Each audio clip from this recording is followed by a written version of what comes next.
नमस्कार दर्शकों, आप देख रहे हैं ज्योतिष मंत्रा। प्रिय दर्शकों, पूर्व के वीडियोस में मां काली और हनुमान जी की साधना के संबंध में कुछ अनुभूत मंत्रों से आपको अवगत कराया और मां काली के रक्षा विधान को भी आपको दिया। वैसे तो कोई भी एक रक्षा विधान करने के बाद साधक प्रत्येक साधना में उस रक्षा विधान मंत्र का प्रयोग कर सकता है, परंतु सभी की चाहत होती है कि जब वह साधना करे तो उसके इष्ट मंत्र का प्रयोग हो और उसी इष्ट मंत्र से वह अपने रक्षा कवच भी करे। बहुत से साधकों के मैसेज आए कि हमें हनुमान रक्षा मंत्र की साधना बताएं, परंतु बीच में इस वीडियो को, इस साधना को बताना भूल गया। कल पुनः फिर से कुछ मैसेज आए हैं और फिर से हनुमान रक्षा मंत्र की साधना के संबंध में जानकारी मांगी गई है, पूछा गया है। तो आज हनुमान साबर रक्षा मंत्र आपको देने जा रहा हूँ। इस साबर मंत्र को सिद्ध करने की आवश्यकता तो नहीं, परंतु फिर भी कुछ नियम हैं और इसे एक रात में एक बार पुनः सिद्ध करने के लिए मैं ज़रूर कहूँगा।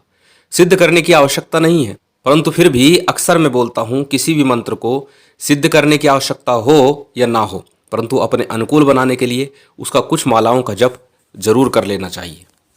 प्रिय दर्शकों, पूर्व के वीडियोज़ में अनेकों बार मैं बता चुका हूँ कि हनुमान जी इस कलिकाल में जागृत देव के रूप में पूजे जाते हैं। वो साक्षात हैं, जागृत हैं और इस कलिकाल में भी विराजमान हैं। इसीलिए हनुमान जी की पूजा का फल शीघ्र मिलता है। माँ काली और भैरव जी भी इस कलिकाल में जागृत देव कहे जाते हैं और इसीलिए इनकी साधना और पूजा का फल शीघ्र अतिशीघ्र प्राप्त हो जाता है।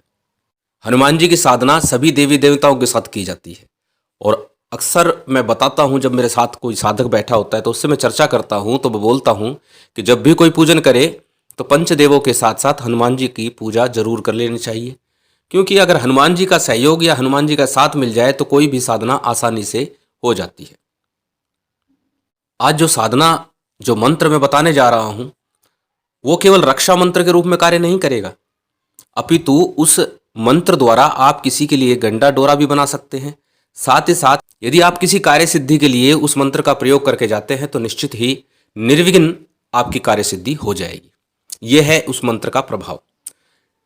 साधना काल में शरीर की रक्षा, साधक की रक्षा तो करता ही है, परंतु कार्य सिद्धि के लिए भी यह प्रयोग किया जाता है। जैसे अभी मैंने कहा कि साधना के लिए इसकी सिद्धि की आवश्यकता नहीं है, इसको सिद्ध करने की आवश्यकता नहीं है, परंतु मंगलवार की रात्रि को एक बार इसे सिद्ध कर लेना चाहिए। किस प्रकार सिद्ध करना है, कैसे यह आपके अनुकूल होगा, उसकी चर्चा करेंगे, परंतु पहले जानते हैं मंत्र को। मंत्र आपकी स्क्रीन पर दिखाई दे रहा है, एक बार मैं बोलकर बताता हूँ। स्क्रीनशॉट ले लीजिए, इसे पॉज करके या नोट कर लीजिए किसी कॉपी में, किसी नोटबुक में। एक दिन की यह साधना है और मंत्र इस प्रकार है। ओम नमः वज्र का कोठा जिसमें पिंड हमारा बैठा, ईश्वर कुंजी ब्रह्म का ताला, मेरे आठों याम का यति हनुमंत रखवाला। एक बार गुरुदेव के साथ इस मंत्र की चर्चा आई और प्रश्न उठा कि इसमें बैठा बोले या बैठा बोले। तब गुरुदेव ने स्पष्ट किया कि ये देशज शब्दों का प्रयोग है, यानी जो आम बोलचाल के शब्द हैं वहाँ। कोठा शब्द अनेक राज्यों में, हमारे स्वयं के राज्य में भी कोठा शब्द एक बड़े कमरे को कहा जाता है। मकान में एक कमरा है, उसे कोठा कहा जाता है हरियाणा क्षेत्र में। और पैठा का मतलब होता है पैठ बनाना, रुकना, रहना। तो बोले ये देशज शब्द है तो इसका शब्द का प्रयोग भाव नहीं समझना होता। दूसरा, तुलसीदास जी साबर मंत्रों के बारे में बोलते हैं, अनमिल आखर अर्थ न जापू, प्रकट प्रभाव महेश प्रतापू, कि इनके अर्थ को नहीं जानने का प्रयास करना चाहिए। ये सिर्फ महादेव के प्रताप से, महादेव की कृपा से सफल होते हैं, पूर्ण होते हैं। परंतु फिर भी गुरुदेव ने इसका पूर्ण अर्थ बताया। कहा पहले 2 लाइनों में इसका अर्थ इस प्रकार है, तीसरी में ये है और चौथी में ये है। पहले है ओम नमः वज्र का कोठा जिसमें पिंड हमारा बैठा, कि एक इस प्रकार का शरीर है। कोठा बोला है शरीर को, कि वज्र का बना हुआ है, हड्डियों का। वज्र हड्डी से ही तो बना है। वज्र जो भगवान देवराज इंद्र का जो वज्र है वो हड्डियों से बना है, तो हड्डियों का एक ढांचा है और उसमें पिंड हमारा बैठा है, उसमें हमारी आत्मा विराजमान है, बैठी हुई है। ईश्वर कुंजी ब्रह्म का ताला, परमात्मा उसकी कुंजी है, चाबी है उस आत्मा को परमात्मा तक पहुंचाने के लिए, और ब्रह्म का ताला लगा हुआ है, अर्थात ज्ञान का उस पर ताला है। ज्ञान प्राप्त हो जाता है तो वो ताला खुल जाता है परमात्मा की कृपा से। और मेरे आठों याम का यति हनुमंत रखवाला, आठों याम 8 पहर को कहते हैं, और हनुमंत रखवाला मेरे आठों पहर का, पूरे दिन और रात में टोटल 8 पहर होते हैं, और पूरे दिन और रात हनुमान जी महाराज मेरी रक्षा करे। और ये उसी मंत्र का भाव है कि मेरे हनुमान जी महाराज मेरे आठों याम के दिन रात मेरी रक्षा कर रहे हैं। तो ये इस मंत्र का भाव है।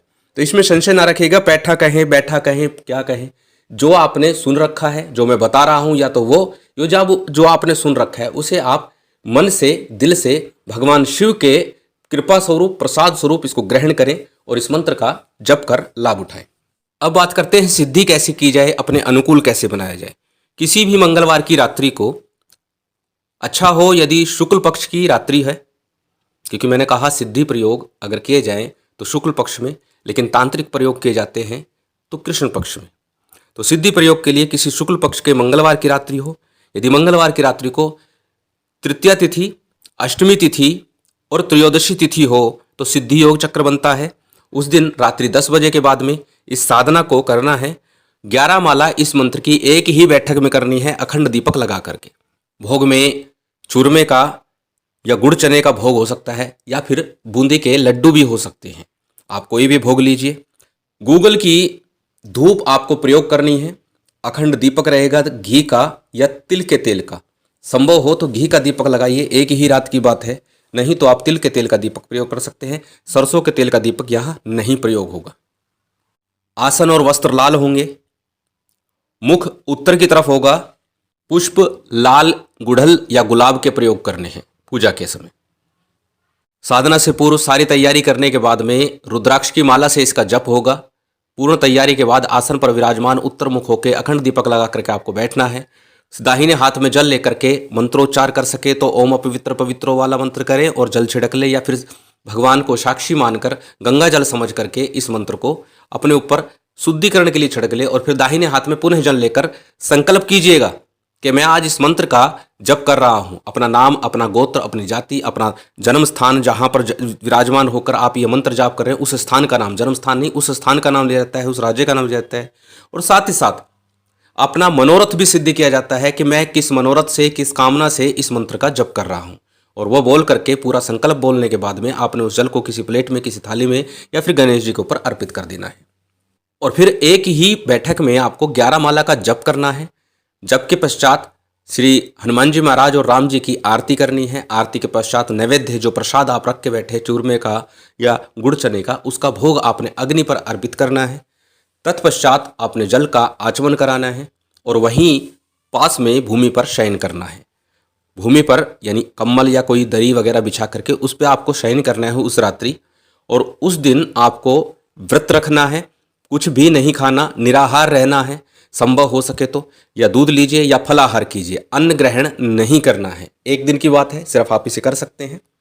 प्रिय दर्शकों, पूरी श्रद्धा और विश्वास के साथ यदि इस मंत्र का आप जप करते हैं तो मैंने कहा रक्षा मंत्र के साथ साथ कार्य सिद्धि मंत्र के रूप में कार्य करेगा।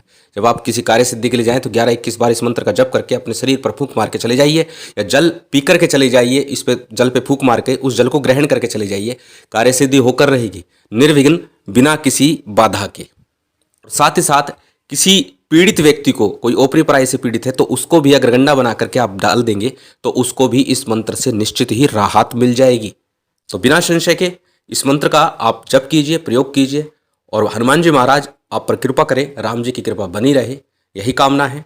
यदि वीडियो अच्छी लगी हो तो लाइक कीजिएगा, शेयर कीजिएगा। यदि चैनल पर नए हैं तो कृपा कर सब्सक्राइब कर बेल आइकन बटन दबा दीजिएगा। जय श्री राम।